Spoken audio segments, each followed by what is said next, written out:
Hey everyone, it's Jacqueline. Welcome back to my channel, and if you're new here, subscribe because I post a new video every single week. So I know what you guys are wondering. You're probably thinking like, Jacqueline, what the heck is going on with your hair right now? My hair is so big right now that it literally cuts off in the video. But the reason why I have my hair like this is because I wanted to match with the story that I'm about to tell. I had a cough that lasted 100 days. It was horrible, and I'm gonna give you guys a story time on it, so keep watching.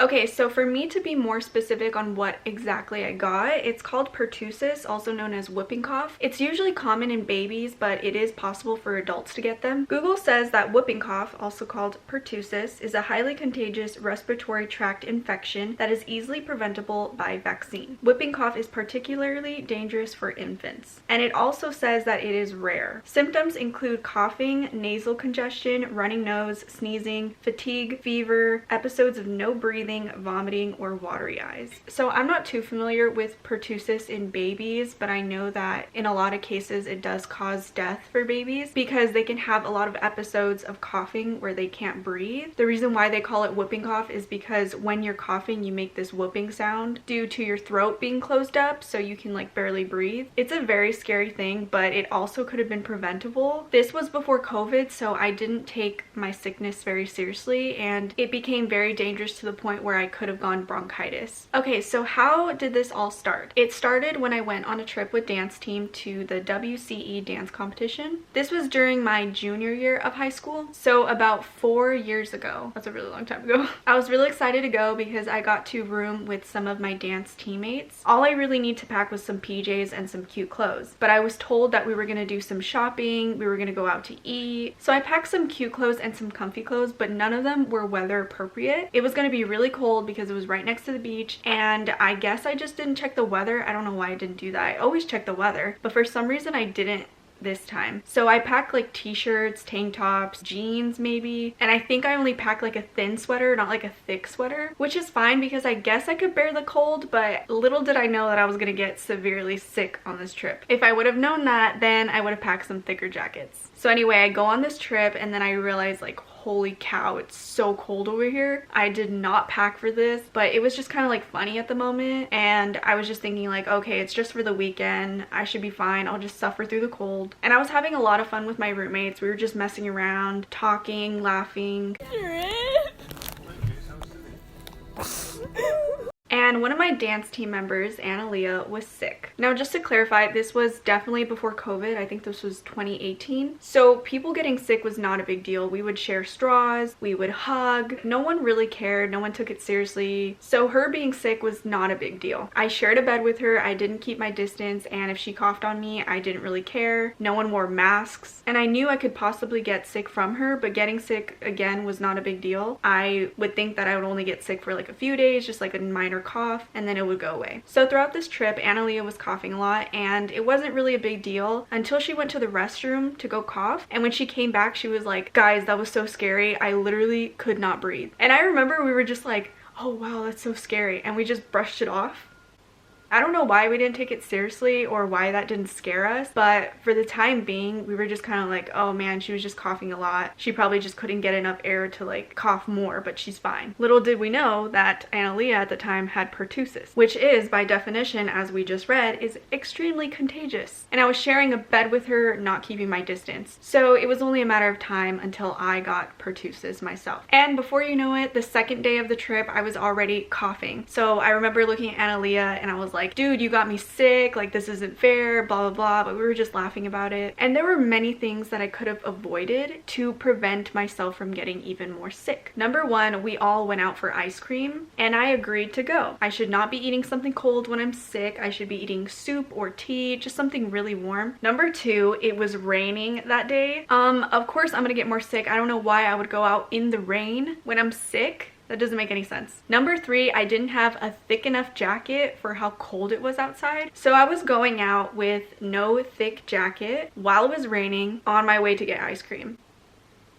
I started to get more sick. I started coughing and sneezing. It was just really bad at this point. But fun fact, I used to get sick a lot throughout high school. Like, I would get sick all the time. So this was a normal thing for me to cope with. No matter how sick I was, I still went to school because it happened so often. If I missed school for how many times I was sick back then, I would be missing school all the time. I was literally sick all the time. My immune system was so bad. It was the last day at the dance competition, so we all went to the mall to pick out some cute outfits. I got a pair of heels. I did not test them out. Like, I put them on to see if they fit, but I didn't walk around in them to make sure that they were comfortable. I just bought them, and then when it was time to actually wear them that night, I realized I could not walk in them. The walk from the hotel all the way to where they had the dance competition was far, so I think I walked like this much until I realized I could not walk in these heels anymore. I was way behind from the entire group. I was with my friends obviously, but from the rest of the dance team, all of them were way ahead of us. My friend Michelle had the same problem where she just couldn't wear her heels, so we both took off our heels and walked barefoot from here all the way to the dance competition. And as you can tell, this made my cough worse because I was now walking barefoot on the cold, concrete, dirty floor filled with germs in extremely cold weather while I was already sick. Okay, so after the dance competition, which by the way was only a couple of days, I went back home and obviously I was still sick. It lasted a week and then it lasted 2 weeks. And in case you didn't know, a cough that lasts more than 2 weeks, you have to go to the doctors. Like, that's a sign that something's probably wrong. It shouldn't last that long. So when 2 weeks passed, I was just really confused, and that's when my friend Analia told me that she had pertussis. So I was thinking like, okay, did I just get sick from her having pertussis, or did she give me pertussis? I looked it up and I saw that pertussis, also known as the 100-day cough. I was reading all of the symptoms and I got a little scared, and I was just thinking like, okay, I'm really gonna take care of myself because I don't want it to get to this point, because all of the symptoms included shortness of breath, wheezing, fatigue, fever, and I had none of those. I just had a normal cough. So I was like, okay, I'm just gonna take care of myself. It's probably not even that bad, or maybe I just have a common cold. I continued to go to school for some reason, so I understand that this was not the right thing to do, but that's what I did, and I just went to school like normal. But little did I know that I was in stage 1. Yes, stage 1 of having pertussis. Stage 1 includes mild occasional cough, which gradually becomes more severe. So this is within the first month. At this point, I was now sick for an entire month. I had gone through stage 1, and I have no idea why I did not go to the doctors, but I was just doing the best I could at home, which is like drinking tea, drinking soup, but honestly, I should have just stayed home. That's probably the best thing that could have helped me at that point. But now I was going into stage 2 of pertussis. Stage 2 includes a lot of rapid coughing because of how much mucus is stuck into your throat, shortness of breath that will turn into long periods of time where you cannot breathe, and then something known as paroxysmal attacks. It says that it occurs frequently at night with an average of 15 attacks per day, usually happening when laying down on back. So clearly stage 2 was the worst stage. It is when the pertussis is at its peak. I was very sick at this point. So in the morning I would go to school and it would just be a lot of coughing, a lot of sneezing. I had tissues next to me all the time. It was more so like a common cold, but like a bad common cold. Overall, I was okay as long as I didn't lay on my back. So when I went to dance class, I had to tell my dance coach that I could not lay on my back. I'll have numerous cough attacks and then the whooping will start to come. So surprisingly, she believed me. I didn't have a doctor's note or anything. So yeah, that was me at school. I would come home. It was pretty much the same thing. A lot of coughing, a lot of sneezing. I think I vomited a few times, but it was very rare. Like, that was not a big symptom for me, which thank God, because with all those things, I can't imagine like vomiting being on top of that. Like, that would just like suck so bad.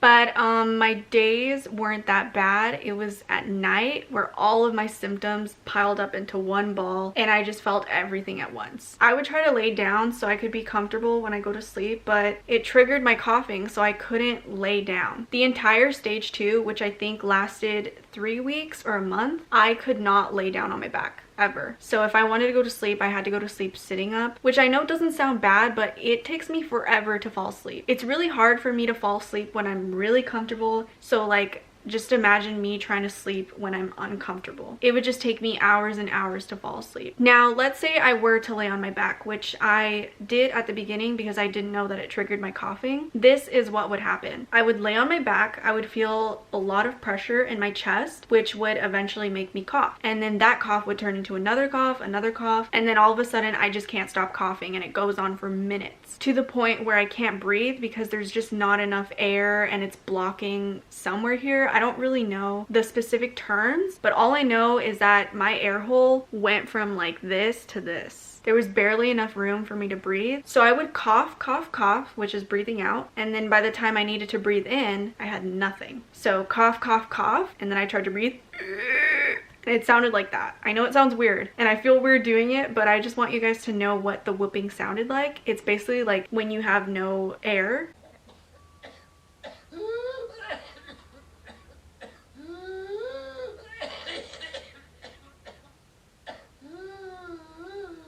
Which was scary because I did not know how to control it. I didn't know what to do. And actually there was a time where I was in the bathroom having one of these cough attacks. All I was doing was just keep coughing, coughing, coughing. I tried to breathe in and it didn't work, and I would cough, cough, cough, cough again. And I literally thought I was going to die. Like when I tell this story, everyone's like, oh my gosh, that's so crazy. But like there were times where I really thought I was gonna die. I really sat there in the restroom while I was trying to catch a breath thinking like, is this the way I'm gonna die? Not being able to breathe because of this stupid cough that I could have avoided, I could have fixed, that I made worse on that dance competition trip. My mind was just like racing with thoughts and I was so scared. I started to panic because I couldn't breathe. But then by luck, which thank God, the coughing attack stopped and I was able to kind of catch my breath a little more over and over to finally have enough. I felt my throat opening back up again and I was able to breathe. Oh my god, and it was like so scary. So I had experienced those cough attacks and not being able to breathe every single night for about 3 weeks or a month, which is horrible. I don't know how I got through that, but I finally went to a doctor's. I got tested for pertussis, which by the way is exactly how they test for COVID, where they put the Q-tip up your nose, except they do it with this long Q-tip that goes to the back of your head. Like, let me just show you a picture of what it looks like for that thing to go all the way back to your head. It was the most painful experience ever. It felt like torture, and I remember I cried a lot after it. I think I cried for 2 days. I cried remembering how painful it was. Like I cried from the trauma of it going up my nose. But anyway, so I got the test and I think they gave me some medicine, but by this time I was in stage 3. So in stage 3, there's gradual recovery. It's less persistent coughs that disappear within 2 to 3 weeks. So it's kind of like stage 1, but a little bit better. This is when you're recovering, except the recovery is going to take about 2 to 3 weeks, which is fine. It's so much better than stage 2. I'll take it. So by this time, I was feeling much, much better. But thankfully, I was able to recover from all of that and I was back to normal. This was a very valuable lesson for me to learn. From then on, after that, I took cough seriously. I took care of myself when I was sick. I distanced myself from people that are sick. I'm gonna go to the doctors right away if I see something that is not normal when I'm sick or coughing or whatever, for a faster recovery. In short, this experience traumatized me, but kind of in a good way, because I learned how important it was to take care of your body, and that's why I'm telling this story. Yes, it might be entertaining. You might have never heard of whooping cough or pertussis, but the main reason why I wanted to share this story is because I want to remind you guys to please take care of your bodies. I know that with COVID going around, obviously everyone is more cautious when it comes to sickness, but I think I just wanted to give you guys a reminder that there is not just COVID, there's also other things that are extremely dangerous. So even if someone is sick and they say, oh, don't worry, I got a COVID test, I don't have COVID, it's just a common cold. Maybe it's not COVID, but it could be something else. So please be cautious. Even if it is a common cold, please take it seriously. Just take care of yourself. Okay guys, so that is it. That is the story of how I got pertussis, also known as the 100-day cough. But yeah, don't forget to subscribe and like this video. I hope you guys enjoyed it, and I'll see you in the next one. Bye.